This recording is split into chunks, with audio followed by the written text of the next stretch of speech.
We all know how the symmetric diminished is a great scale for improvisation, but today I want to focus on using the symmetric diminished as a source for voicings. Let's say I have a 2-5-1 in the key of G, so A minor 7, D7, and then G major 7. Watch what happens when I play a couple of voicings using the symmetric diminished on the D7 chord. The cool thing about these voicings is that they're all using the same upper structure, a diminished major 7. Not only that, I'll show you how you can think about these particular voicings so you can not only play them with ease, but also know and control how much tension you want your dominant chords to have. If you're new to MDEX Music, we create music books and apps, piano arrangements, and we discuss improvisation, songwriting, and sometimes we take music theory to strange and uncharted places. So subscribe and hit the bell, and join us for exclusive access to our ever-expanding library of music resources. Yes, the symmetric diminished is great for any dominant chord. So when you see a 2-5-1 like A minor 7, D7, G major 7, you can always use the symmetric diminished on the 5 chord, D7 in this case. The symmetric diminished is very easy to remember. It's just a half whole scale. So if you want to play a D symmetric diminished, just start on D and then alternate between half steps and whole steps. That gives us D, E flat, F, F sharp, G sharp, A, B, C, and then we're back to D. This is an 8-note scale. And look, the D7 chord is inside of the scale. That's why the scale always works on dominant chords.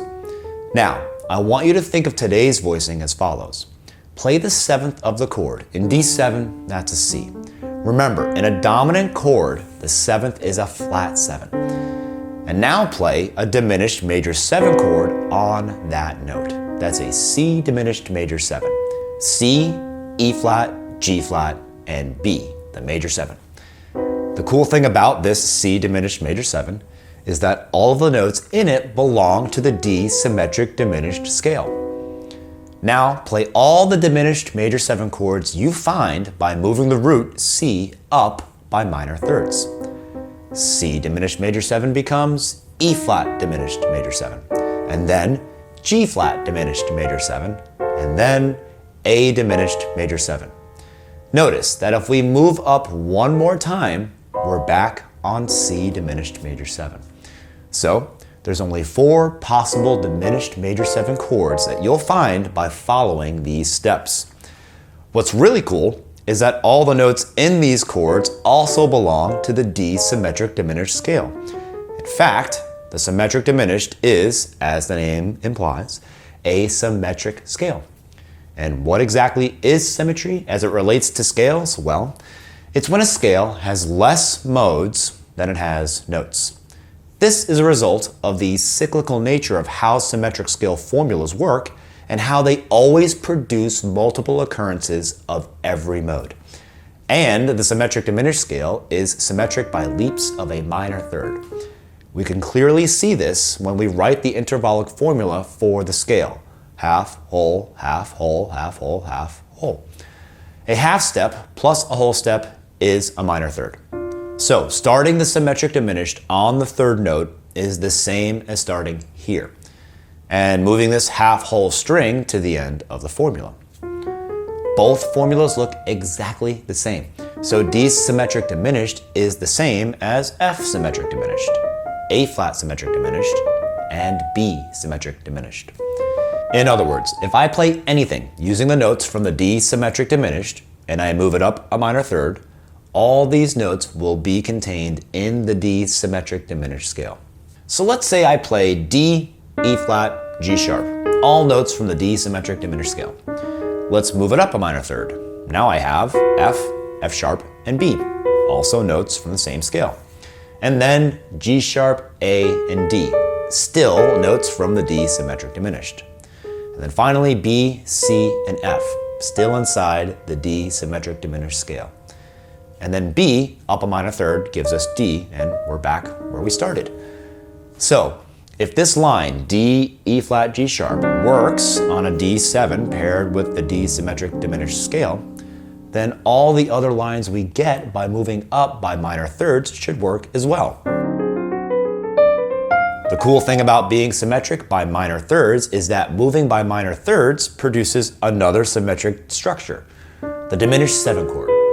Look at the starting notes of each line, D, F, G sharp or A flat, and B. That's a D diminished 7 chord, which is a symmetric scale. Minor third, minor third, minor third, and then one more minor third at the end. Extremely symmetric. Any note in that scale could be the root of the chord. Moving up by minor thirds gives us the same notes as moving down by minor thirds. You always get 4 possible starting points, which are all a minor third away from the previous and the next one. And today we're taking advantage of this property to build our voicings. We play these diminished major 7 chords starting on the flat 7 of our dominant chord and move by minor thirds up, which guarantees us we'll always be playing notes from the symmetric diminished. And the roots of these chords spell out a diminished 7 chord.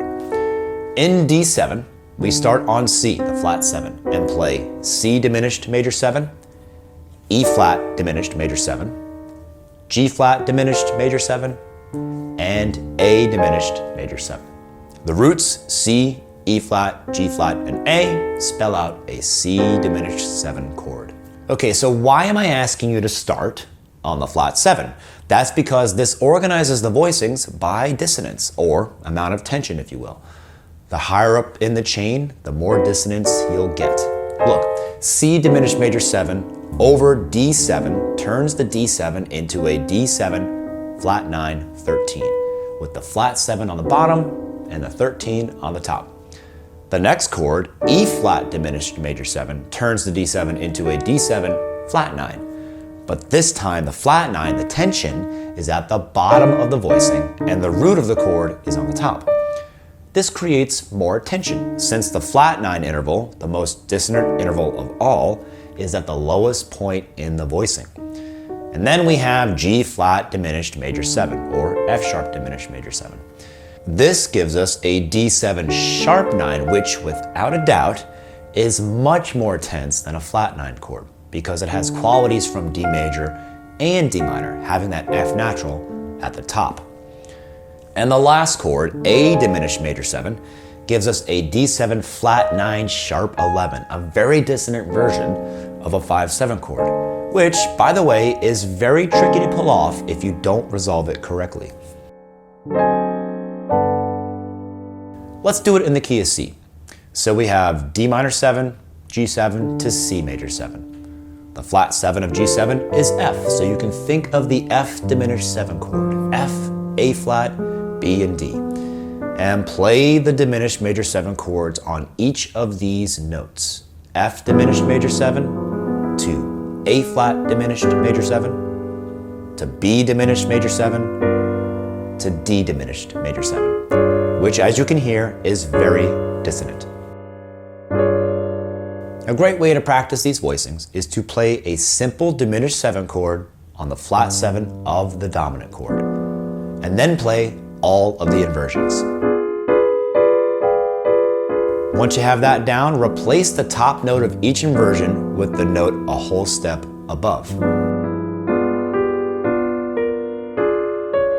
On the left hand, you can just play the root of the original dominant chord. And if you want, add the missing guide tone if applicable.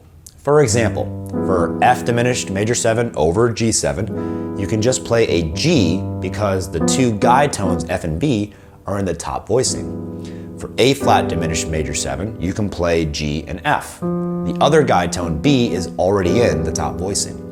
For B diminished major 7, we already have the two guide tones. So just play G on your left hand if you want. And for the D diminished major 7, you can play G and B. I hope this was helpful, and remember, if you're an exclusive access member, you can download the accompanying PDF to this video with the worksheet and all keys and examples to practice. Or if you haven't done so already, you can become a member by clicking on the join button or by clicking on the link provided. Thanks again for watching, and we'll catch you next time.